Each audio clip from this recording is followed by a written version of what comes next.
They're not poor teams, Aid. They're not poor teams. Today they were two poor teams. Yes, but they're not poor teams. I'm talking in about general. the game, Perry, which Yes. is summing up the game. Poor game between two poor teams. Actually, me being, obviously Arsenal being neutral, it was Man City was the one team that's trying to win the game, to be fair to them, but didn't have enough creativity to break Arsenal down, and Arsenal defended resolutely. You tell me, which potential champions go into a game not trying to win it? That's poor from Arsenal. You don't get beat. If you ain't going to play well, you don't get beat. Yeah, but their game plan was not to play well. Have you seen Man City at the Etihad? Hey, this is the 39th the team that game. drew with Chelsea a couple of weeks ago. This is the 39th game they've been unbeaten at the Etihad. And Arsenal were set to break that. They've got the quality to do it. They just didn't bother. I agree that they didn't play enough on the front foot when they had the ball and they were too defensive, absolutely. But I said before, you could look back at this, at the end of the season, we know it's going to be tight, and I said it could even go to goal difference. You could look back at this as a good point. Well, as an Arsenal fan, we won't know that until the end of the season. If they win the title by a point from Man City, then you're absolutely bang on. Well, if they win a title by a point or even win it on goal difference, doesn't matter how you win the title.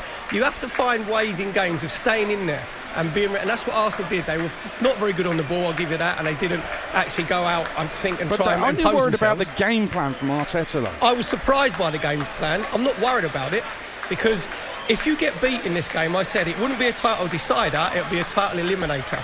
So what it means is it's still a bona fide three-horse title race after these two big games today. I'll also mention that straight after the full-time whistle, when all the players are shaking hands, Pep Guardiola made his way to Jack Grealish and was properly giving him one of those legendary Guardiola one-on-one coaching sessions, basically telling him you really should have run at your fullback a lot more than you did, because he didn't do that. I think one or two times he tried to, didn't get the service. But there was not enough. When you look at the quality of player on show today, Perry, Kevin De Bruyne, Erling Haaland, Martin Odegaard, Declan Rice, these players can all play football really well, and they just didn't do it today. It's been a brilliant Premier League season with not many 0-0 draws, and then these two produced this today. You ain't going to get every game. How long have you been watching football for?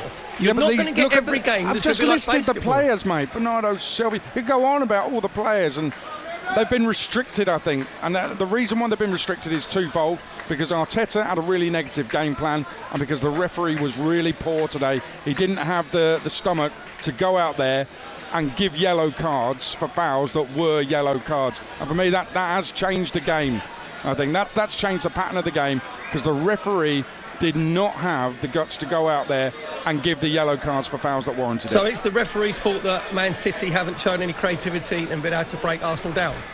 No, that was Arteta's game plan. So there was two things wrong with the game. That made it a poor game. Arteta's game plan and poor refereeing. When Newcastle went to Emirates last season and drew 0-0 and were niggly and fouled all the time, everybody said it was streetwise. And I agreed, because Arteta moaned at the end. You think, what do you expect to come and lay down and die and let you play? So Arsenal had a game plan. The only thing for me that's disappointing is then they didn't have that quality going forward and weren't a little bit more aggressive and play a bit further up the pitch. All I'd say on that is that I personally wasn't one of those. I want yellow card fouls to be yellow carded, okay? And you can't go into it. If you're a referee, you can't come into a game like this and say, well, it's City, Arsenal, I'm going to let everything go. If it's a yellow card foul, give a flipping yellow card. If it's not, then don't. That's what I said was, Anthony Taylor, he refereed this game thinking, I don't want to give early yellow cards and put myself under pressure and have to send someone off. That's what he was thinking. He didn't want to make a massive decision or a massive rick in this game. And we said before about Liverpool against Brighton that you want to see the game flowing. And to be fair to Anthony Taylor, you also said if he's a referee like that, he's got to carry on through the whole game, which he did. So he was consistent today.